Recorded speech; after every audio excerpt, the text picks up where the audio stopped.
When I first met Clara, she was bold, charming, and full of confidence.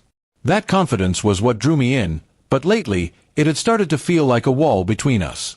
We'd been engaged for 6 months, and while I thought things were going well, there were moments when her attitude made me question whether she still saw me as her partner, or just someone convenient to have around. Last Friday night, we went out to a new Italian restaurant. Everything started fine. Light jokes, smiles, a shared glass of wine. But halfway through the meal, the waiter, a tall guy with an easy grin, started giving Clara extra attention. He complimented her earrings, asked if she modeled, and lingered just a little too long at our table. I stayed polite, thinking it was harmless, until I saw her scribble something on a napkin. When the waiter returned, she handed it to him with a smile. He smirked and tucked it into his apron. I stared, trying to make sense of what I'd just seen. "Did you just give him your number?" I asked quietly, trying not to make a scene. Clara didn't even flinch. She looked at me, eyes calm but sharp, and said, "You're not my husband or my boss, so don't tell me what to do." Then she turned back to her pasta like nothing happened. My mind went blank for a moment. I just nodded, speechless, feeling something inside me shift. The rest of dinner passed in silence. I paid the bill, helped her with her coat, and drove her home. She scrolled through her phone the entire ride, not saying a word. When we pulled up to her apartment, she gave me a casual, "good night," and walked inside without looking back.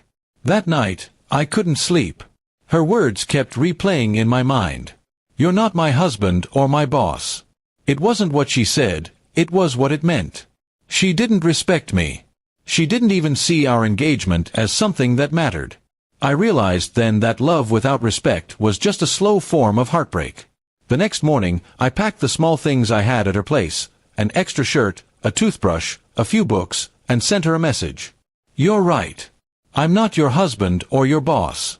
And after last night, I won't be your fiancé either." Then I turned off my phone and went for a long drive. She called later that day, 10 times, maybe more.